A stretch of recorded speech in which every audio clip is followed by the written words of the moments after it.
You're listening to Answering the Call, the official podcast of the 12th Man Foundation. Our show provides listeners with an insider perspective of Texas A&M athletics and its greatest supporters. This podcast will bring you exclusive interviews with coaches, athletes, donors, and the dedicated staff of Aggie Athletics and the 12th Man Foundation. You ready? Let's dive into today's episode.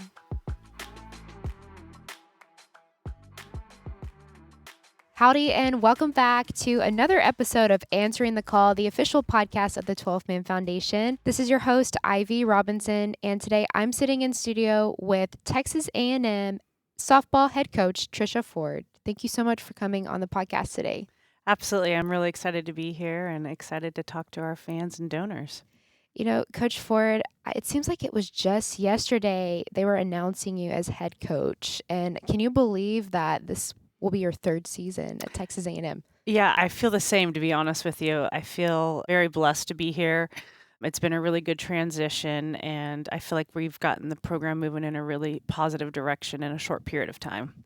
I started working for the 12th Man Foundation, back in 2022. And one of the first projects I kind of worked on was reviewing the 12th Man magazine. And I remember in that issue, there was a little blurb about you and a photo of you being named the head coach. And I don't know, my time coming into Aggie Athletics, I kind of align it with when you started. So this is awesome. I'm really excited to have you on the podcast today and get to talk to you. Yeah. Absolutely. Yeah. So Coach Ford, can you tell our listeners just about your background, educate them on where you're from, what your upbringing was like, and how you got to the game of softball?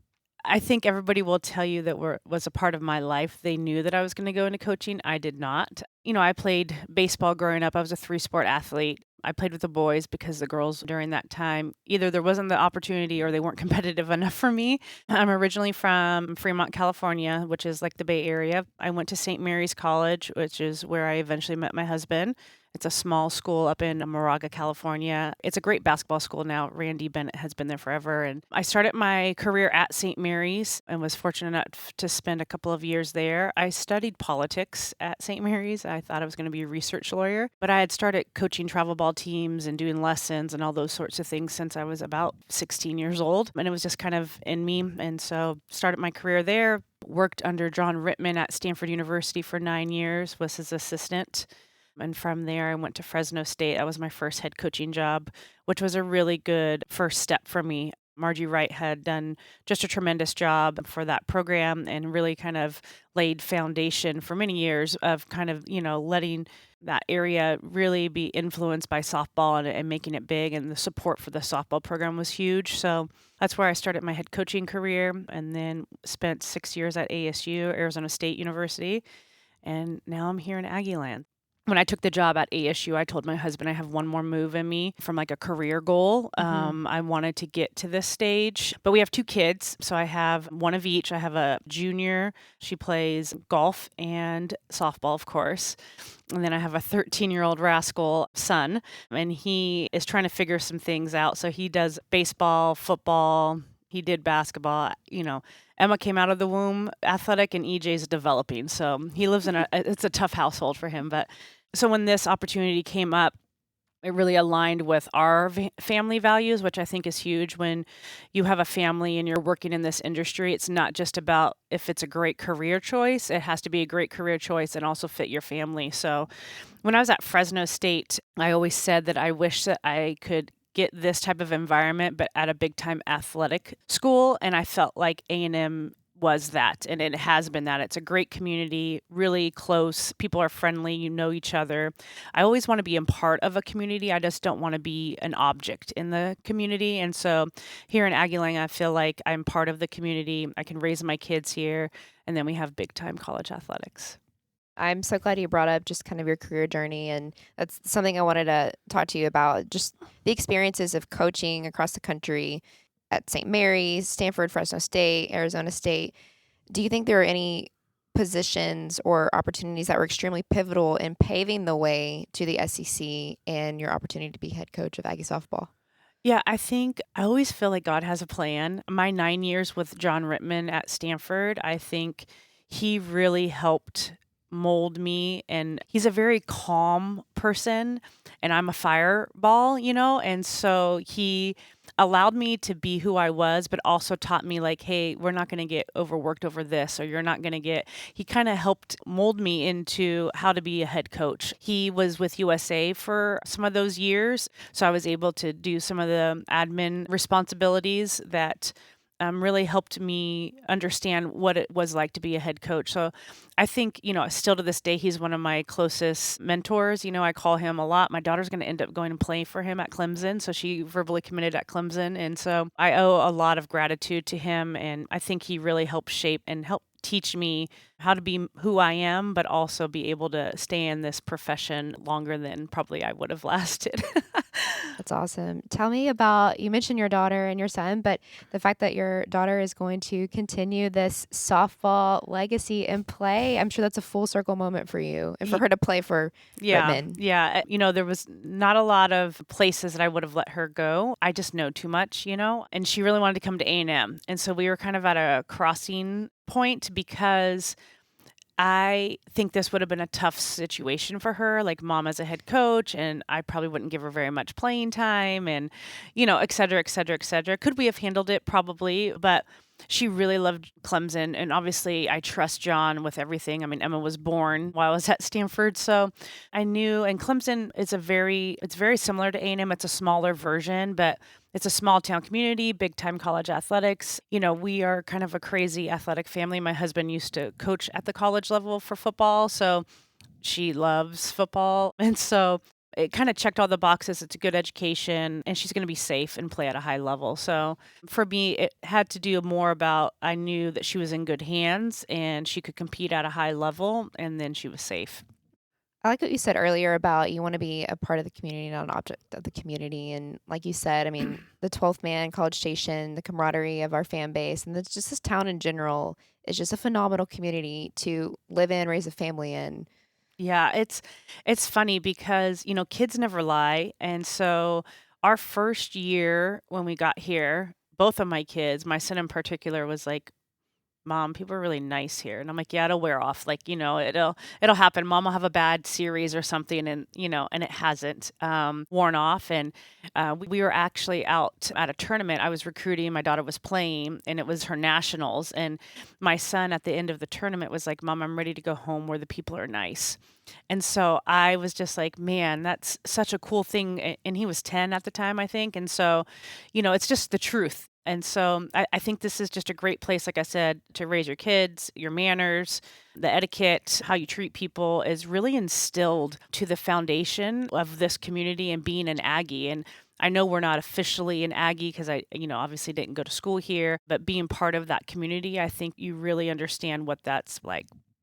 Let's go back to your first head coach position with St. Mary's. And you talked earlier about how you initially thought you were going to be a research lawyer and you just had a pivot, right? God had other plans, right? Yes. Yeah. Can you expand on that story and how that first opportunity came about? I was an assistant coach. And so I was going to go, and I had one more year of schooling. And so I stayed on staff as an assistant coach. And I wasn't really a paid assistant coach. I stayed on campus. I was a resident director, making $2,500, I think, for the year to coach softball. So, you found ways to, how do I live for free? How do I, figure this out? And so obviously it started as assistant, well, really like a student assistant.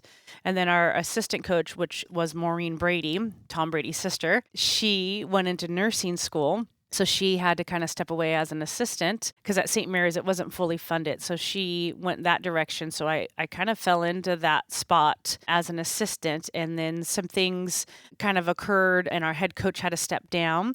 And so I had the interim label at I think the ripe age of like 24 or 20. I don't know. I was super young. Wow. Yeah. And then I think for a year or two, I was the head coach at St. Mary's. And then the funny story, though, is how I got the Stanford assistant job. John called me originally looking for Maureen Brady's number because he needed a pitching coach because Lonnie Alameda, who is now the head coach at Florida State, had left to go to UNLV. And so we were talking. I'm like, oh, John, she went back to nursing school, blah, blah, blah. I said, but if you're looking for a pitching coach, I'll be your pitching coach. And that's how I ended up getting that job. Oh my Yeah. gosh. Him and I started talking. I think the next day or the 2 days later, I went to campus and we clicked. We, walked around and yeah, so that's how it always starts. So I always tell that story because you don't know your opportunities unless you ask for it, And so the worst thing he could have said was like, yeah, thanks, I'm good. But at the end of the day, I was like, well, if you're looking for one, like I could be your pitching coach. I don't know the ego of a 26-year-old. I don't know. But it worked out well. So that's how I got You that never job. know an opportunity is going to Absolutely. knock at the door. Yeah. And I love it. You just were like, well, I'm I'll your do it. next pitching coach. Yeah. I love that. Having that confidence and belief in yourself. Yes. So, Coach Ford, let's talk about, we've touched on a lot of things. For you personally, outside of softball, which I know that is your life, but Yeah. do you have any hobbies or Oh. things you like to do in your free time? Honestly, I'm a homebody just because we're on the road so much. I enjoy spending time with my kids, as many people do, but I do enjoy cooking. I don't get to do it very often. So during the month of December, we call it my normal month. I'm a normal human in the month of December. So I do quite a bit of cooking and baking but yeah, I don't really have a whole lot of hobbies. Yeah, but cooking is a great thing. Yeah. I mean, yeah. You have Enjoy. any like favorite recipes? My mom will tell you that I make a really good batch of chocolate chip cookies. My son got that gene. He's really good at that. I was like, oh, we're in trouble. He can cook. But probably some pasta and chicken. I have a good chicken recipe that some of my daughter's team's parents ask for. I used to host them quite a bit in Arizona because we were all based out of Arizona. She still plays on that team. And so they would come over to the house and I would make it quite often. So those are probably my mainstays, I guess. That's awesome. Sounds good. It's making me hungry. Yeah. Going back to when you accepted the position at Texas A&M and you told your husband, hey, I only have one more move in me. Y'all get to Texas A&M. What factors led to that decision to come to Texas A&M? Obviously, you talked about the community, but was there anything else that attracted you to Texas A&M and really stood out to you? I would say that I'm pretty psychotic about softball and I just have a learning brain. I'm always kind of tweaking, I guess would be the best way to say it. And so for me to have a place in which the support was one that I could truly develop an individualized player development program and really chase that really intrigued me. Obviously, from a facility standpoint, you never want to go somewhere where you can't recruit. So I had been to a couple interviews in the SEC, and one in particular, they're like, yes, our problem is that they just fly over us. Like we can't get them to like stop in this particular place. And when a coach told me that, I was like, yeah, no. You have to be able to recruit. Like you have to have that ability to sell. Recruiting is a lifeline of your program. And we had started at ASU getting into the Texas market, which was really tough because the Texas kids, as we all know, they like to stay home. And so for me, I'm like, okay, we're in Texas, great facility, great location, great education. Like it's one of the few I feel like in the SEC that can really offer a really top-notch level of education. And so from a female athlete perspective, that's huge because we don't have a pro league. We have one, but they can't do that and make a living. Like, that'd be their only source of income. And so for me, from a female standpoint, that's very, very important. And also, I've come from some academic places, and I really value that piece of being able to pursue, if you want to, that high level of education. When we were at Stanford, when Scarborough and Gibson were here, Emma was like 2. We played at Old Aggie.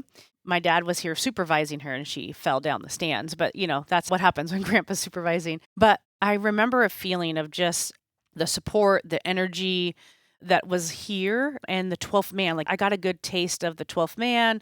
They had some rowdy group of guys up in the stands, and it was just a tough place to play. And I love that. I told you earlier, I'm pretty spicy. So for me to be able to be in a place where that's already embedded again into the tradition and how we do things, it was really exciting. So I think the support, the facilities, being able to recruit, and then being a part of something, like anybody that you talk to that's associated with Texas A&M talks about what it's like to be an Aggie and what does that represent, and that respect and the honor and the loyalty and all of those pieces, I think really speaks to me. And I'm so glad you mentioned that because the topic of support, staying on that note, I wanted to ask you about it. So we both know that Aggie student athletes here at Texas A&M have access to a wide range of incredible elite resources and facilities. They can come and get a great education, utilize the resources, compete in the best facilities. And because of that, The 12 Man Foundation donors and season ticket holders have a lot to do with that, right? They invest, Absolutely. they give back, they come support our teams.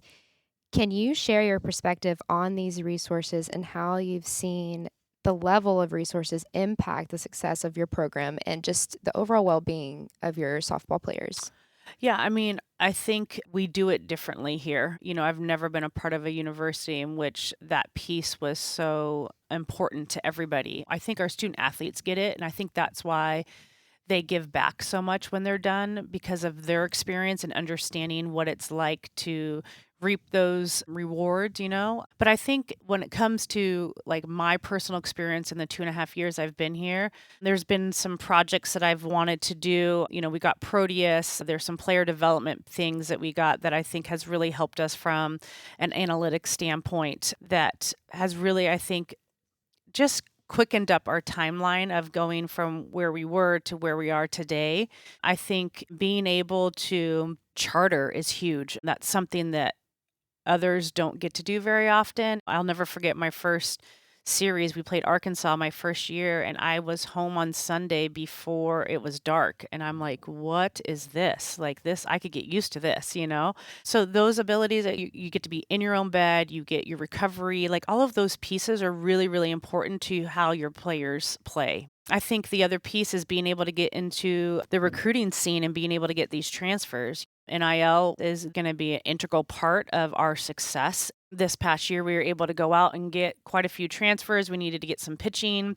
And so that was huge for us to be able to do that. And we needed to have that support in order to be able to put packages together that were competitive because when pitchers go on the portal, everybody's after them. So I think for me, that's where you really have seen the growth is being able to go out when kids become available and go out and get them.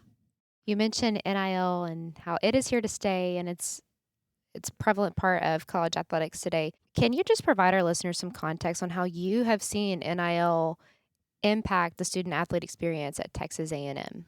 I'm going to speak from a softball standpoint. So we are a traditional equivalency sport.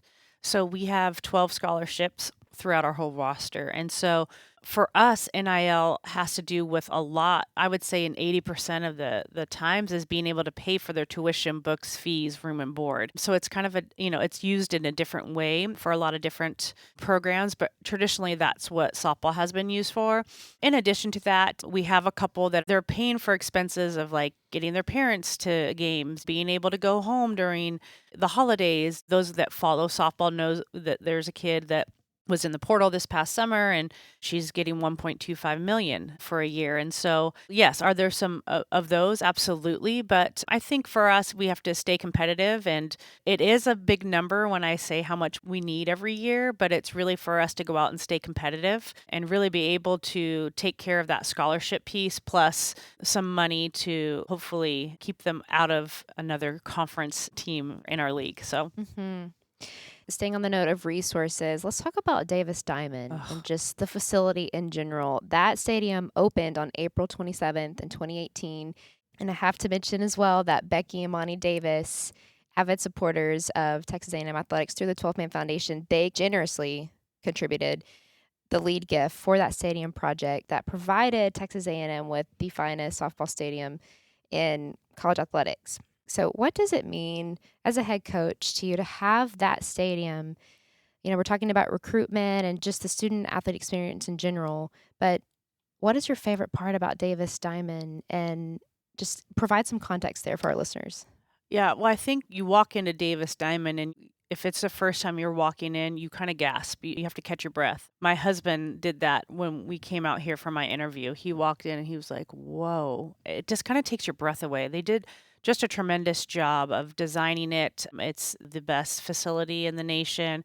I think for me, what I really love about Davis is there's not a bad seat anywhere in that stadium. And so they did a great job of we have some suites, we have some donor seating, down below behind home plate, but every fan gets a great experience. And so I thought they were really smart about that. And then underneath, I think they did the locker room space well. There's some meeting rooms and such that I just think they did a really good job of thoroughly thinking about what are we going to need.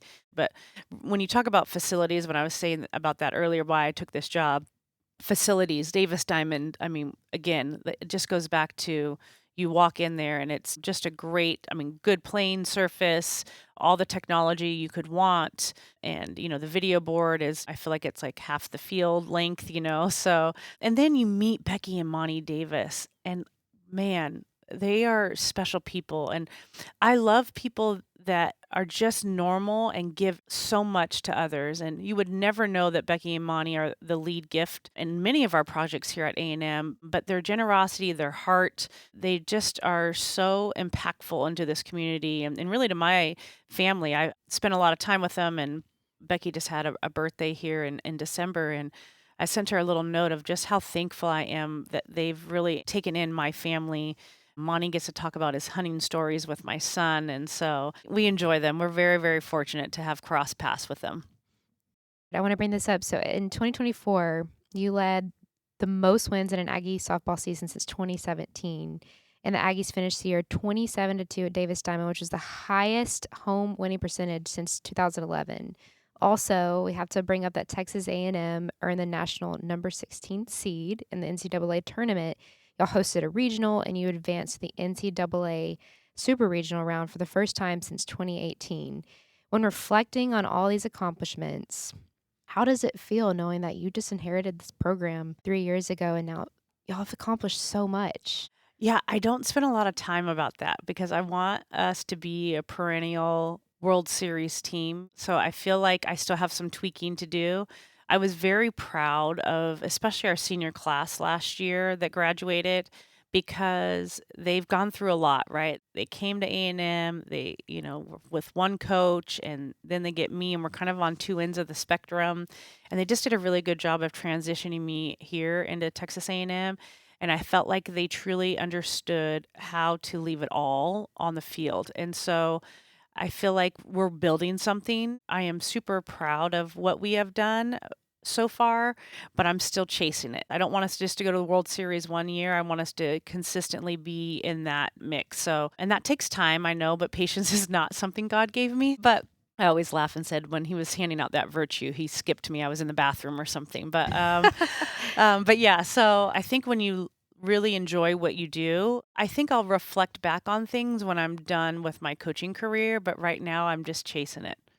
What are your goals for the 2025 season, and how would you describe the culture and the atmosphere environment that y'all have established? So I'm not a goals person. So I'm kind of different in that way. I talk to them a lot about the process, the steps that kind of takes to it. So I would say kind of along those lines, I want us to build upon last year. And what I mean by that is we were 4 outs away from being to the World Series, and there was so many opportunities for us to take that series. And I love our punchback. Like, I think that's something that we have created over the last couple of years. And you saw it again this fall when we played Texas here at Davis, and it was just a fall game, but we gave up 3 runs in the first inning, and then we came back and punched back and scored 3 runs, and it kind of went back and forth, and then obviously we ended up kind of pulling away, which was great. But for me, it's that tenacity, the grit, right, of being able to take a punch and get back up and keep punching. And it's different today, right? So I'm very blue collar. I come from, my dad was a truck driver. My mom stayed home and did daycare so she could stay home, but I was the first one to go to college. That's who I am. And everybody on my staff is that way.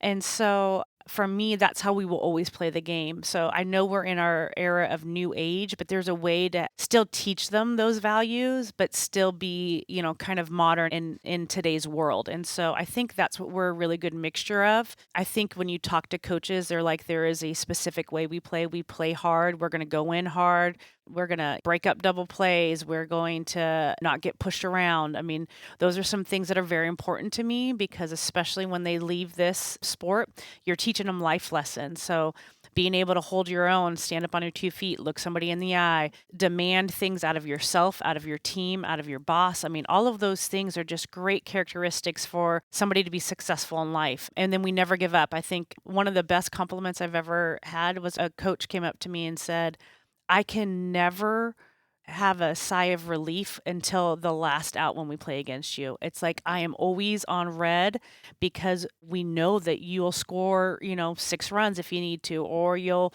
throw up a 3 up, 3 down inning, or, whatever it is. But they just never feel comfortable until it's all the way over. And so I love that. Yeah, what a great reputation to have. Well, yeah. Aggie softball's coming to play and we're scrappy and we're going to get it done. Yeah, that's what I want us to be about. So yeah. Final question for you to wrap up today. What is your encouragement to the 12th man to come out and support the Aggie softball program this season? Yeah, we have a good product. I think that's the best thing. I think we've got some great arms in the circle. Emily Kennedy and Coco Woolley, I tell you this, you better get out there and watch them. Those 2 kids are pretty electric and dynamic. Lefty, I call her that because we have 2 Emilys as a pitcher. So Lefty was an All-American last year and hoping for her to build upon that. Coco, I don't know why she's not All-American, but she will be this year, hopefully. Probably the most athletic, dynamic player I have ever coached. And then it's a fun game. I mean, it's about 2 hours and 15 minutes. Very quick. You're going to see pitchers throw 70 miles an hour, which is equivalent to over 100 in baseball when it comes to reaction time. You're going to see bases being stolen. We talk a little smack. And it's a great atmosphere. We've done a good job. The 12th man shows up. And I think that's one of the great things about the 12th man is you put a good product out there, they'll show up. And so we have an atmosphere that I think parents can bring their kids. As an adult, you can come. And as a college student, you can come and enjoy. Coach Trisha Ford on Answering the Call podcast. Coach Ford, thank you so much again for joining us on the show. Thanks so much. And gig 'em. Thank you for joining us on another episode of Answering the Call, the official podcast of the 12th Man Foundation. A special shout out to our incredible podcast producer, Megan Hoffman, and to 12th Man Productions for their generous use of this studio. We extend our heartfelt gratitude to every donor and season ticket holder for always answering the call through loyal support of Texas A&M athletics and our student athletes. We will be back soon with more content. Thanks and gig 'em.